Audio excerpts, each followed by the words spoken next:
নীতি পুলিশ বলে একটা কথা আগে খুব চালু ছিল। মানে কিছু লোক ছিলেন, তারা সবসময় নীতি শেখাতেন ছেলে মেয়েদের, তরুণ তরুণীদের। এটা করা ঠিক না, এখানে দাঁড়িয়ে এটা করা ঠিক না, এভাবে এটা করা ঠিক না। মানে তারা অ্যাডাল্ট হলেও কিন্তু সবসময় কিছু লোক তাদের চলাফেরা, গতিবিধি, খাওয়া দাওয়া সব কিছুতেই একটা পলিশিং করতেন। পুলিশ যেমন সব কিছুর উপর নজর রাখে, সমাজের কিছু লোক এরকম নজর রাখতেন এবং তারা মন্তব্য করতেন বলেই নীতি পুলিশ বলে একটা শব্দ পশ্চিমবাংলায় অন্তত চালু আছে। তা আজকে চোপড়ায় এবং কোচবিহারে দুটো জায়গায় দুটো ঘটনা ঘটল। এক জায়গায় এক মহিলাকে উলঙ্গ করে 1 কিলোমিটার, পুরো উলঙ্গ করে 1 কিলোমিটার টেনে নেওয়া হলো, সে অন্য রাজনৈতিক দলের লোক বলে, বিজেপি করার অপরাধে। কে ঠিক করলো উনি বিজেপিতে ভোট দিয়েছেন? তাহলে কি ভোটের যখন দেওয়া হয় তখন কি কেউ দাঁড়িয়েছিলেন? তিনি কি ভিতরে গিয়ে দেখছিলেন যে ভদ্রমহিলা ভোট দিচ্ছে? তাহলে সেখানে ভোট হয়নি, তাহলে বুঝতে হবে যে সেখানে ভোটটাই ঠিক মতো হয়নি। যাই হোক, সেটা নিয়ে মানে মিডিয়া হচ্ছে একমাত্র বাঁচোয়া। মেইন মিডিয়াগুলো প্রথমে করে না, একটা দুটো আছে, অধিকাংশই করে না, অ্যাভয়েড করে।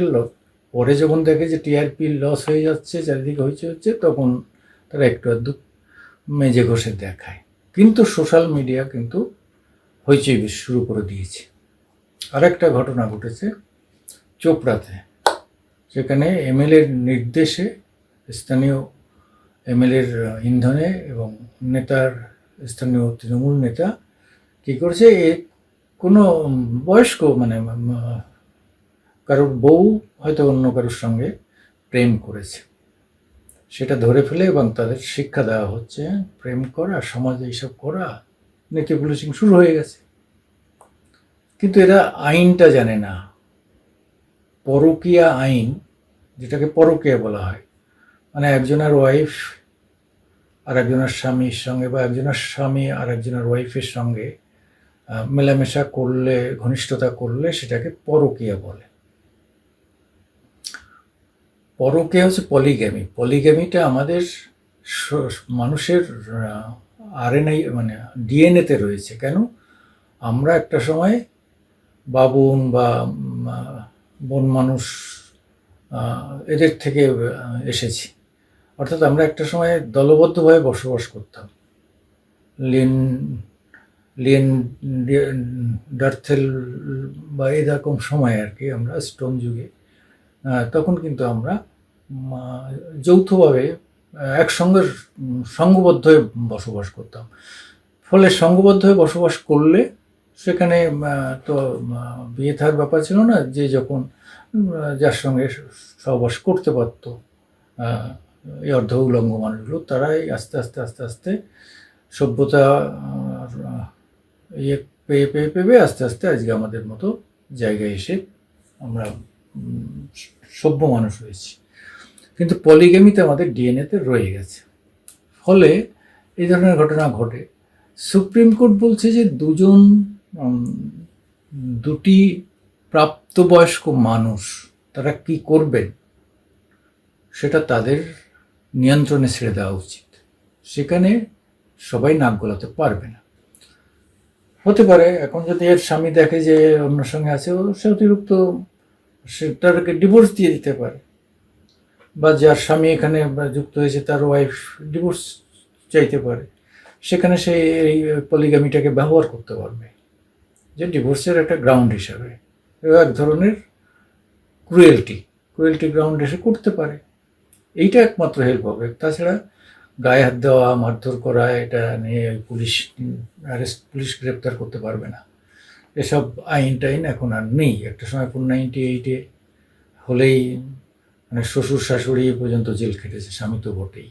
এখন কিন্তু তা হয় না। মামলা করলে আগে পুলিশ উভয় পক্ষকে ডাকবে, ডেকে এটা মিটিয়ে দেবে। যদি দেখে যে না হলে তাহলে কাউন্সিলিং করবে, তারপরেও না হলে বলবে যে ঠিক আছে আপনারা মিউচুয়াল ডিভোর্স করে চলে যান। তা এইরকম পদ্ধতি, মানুষ তো আমরা তো আর গরু ছাগল ইয়ে নয়, আমরা বুদ্ধি আছে, বিবেক আছে, বিদ্যা আছে, সামাজিকতা আছে। কাজে আমাদের যদি এখন সেই গরু ছাগলের মতো ব্যবহার করা হয়, অথবা সেই তালিবানি আমল, মেয়েদের কোনো একটা অংশ শরীরে দেখা গেলে সেটা সেখানে কেটে দেওয়া হবে, কোপ মেরে কেটে দেওয়া হবে, এটা হয় নাকি? আমরা পৃথিবীতে মানে স্ত্রী কন্যা, স্বামী স্ত্রী, মানে দুটো মানুষকে মিলিয়েই কিন্তু একজন। সেখানে আমরা পুরুষরা সব করব আর বাকি মহিলারা কিছু করবে না। হ্যাঁ, অর্থাৎ অর্ধেক শক্তিকেই আমরা কারা অন্তরালের মতো, মানে সে জেলে বন্দি করার মতো ঘরে বন্দি করে ফেলছি। তা সে দেশের উন্নতি হবে না। আফগানিস্তান সেই অস্থিরতার জায়গায় রয়েছে, সেই বহু বহু বছর আগের মতো। খাদ্যাভাব সব দিক থেকেই তারা পিছিয়ে রয়েছে।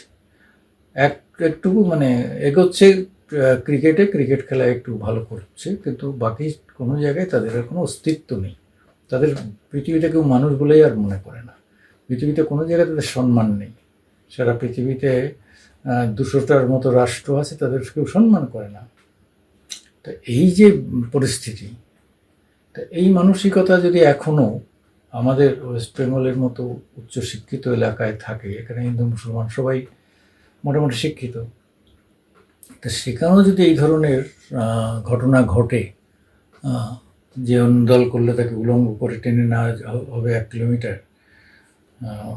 পরকীয়া করলে সব লোকের সামনে তাদের সেই মারধর করা হবে একদম পুরো শরিয়া আইনের মতো। এখানে চুরি করলে তার হাত কাটা হচ্ছে না কেন? অপরাধ করলে তাকে চূড়ান্ত শাস্তি, সেটা তোমরা স্বীকার করছো না কেন? এখানকার তোমরা মানছো, এখানকার ক্রিমিনাল ল সেটা হিন্দু মুসলমান সমান হতে হবে। ক্রিমিনাল মানে ক্রাইম করলে যেন উল্টোপাল্টা শাস্তি না হয়। কিন্তু মানে দেওয়ানির ক্ষেত্রে আমরা হিন্দুদের সঙ্গে একমত হব না। অর্থাৎ 4টে বিয়ে করার সুযোগ আমরা ছাড়ব না। হিন্দুদের তো একটা বিয়ে, খ্রিস্টানদের একটা বিয়ে করার সুযোগ আছে, কিন্তু আইনত আমাদের 4টে বিয়ের সুযোগ আল্লাহ তাল্লাহ দিয়েছে। কারণ কে দিয়েছে জানি না, আল্লাহ তাল্লাহ দিয়েছেন না নবী বা খলিফারা দিয়েছেন। যাই হোক, তারা এটাকে মাথায় রাখেন, ওইখানে তারা কম্প্রোমাইজ করবেন না, 4টে বিয়ের ক্ষেত্রে কম্প্রোমাইজ করবেন। এবং কি আশ্চর্য, এক ধরনের মেয়েরাও এটায় রাজি হন। এই যে বোরখা পরা, মানে তারপরে মাথায় কী দেওয়াকে বলে, এসব নিয়ে মেয়েরাই অভ্যস্ত এবং তারা চায় যে আমরা এইভাবে চলবো। দম বন্ধ হয়ে হয়ে সে সবাইকে দেখতে পারে, তাকে যেন তার শরীর কেউ দেখতে পাবে না। তো এই যে ব্যাপারগুলো, এইগুলো আমাদের শিক্ষা দীক্ষা অনেক কিছুর অভাব। কিন্তু আস্তে আস্তে আস্তে শিক্ষা যত বাড়ছে, মানে মাদ্রাসি শিক্ষা নয়, তত কিন্তু সাধারণ শিক্ষা যত বাড়ছে এখানে ততটা হচ্ছে। কিন্তু দেখুন, পশ্চিমবাংলায় মাদ্রাসার উন্নয়নের জন্য 5,500 কোটি টাকা, আর রাস্তাঘাট উন্নয়নের জন্য 1,202 কোটি টাকা।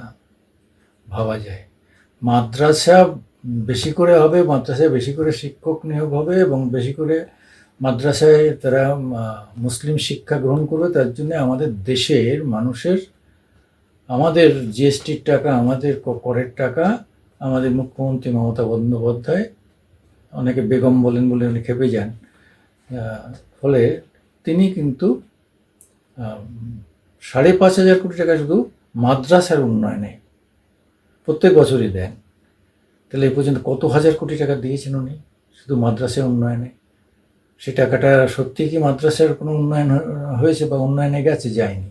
মাঝখান থেকে কিছু লোক সেটা খেয়ে নিয়েছে, এটা অভিযোগ, সত্য মিথ্যা জানি না, এই ধরনের অভিযোগ পাওয়া যায়। যাই হোক, এইরকম একটা দেশে মহিলা মুখ্যমন্ত্রী, তার দেশে যদি এইভাবে মহিলারা নির্যাতিত হয়, উনি অনেক মানে দুদিন পরে গ্রেপ্তারের শুনছেন, সঙ্গে সঙ্গে মিডিয়াতে দেখার সঙ্গে সঙ্গে নাকি তো তার এসপিকে ধমক দেওয়ার আগে ছুটে যাও এলাকায়, কিন্তু না, দুদিন পরে পুলিশ, তাও পুলিশ বলছে না না ওটা পারিবারিক বিপদ হ্যান।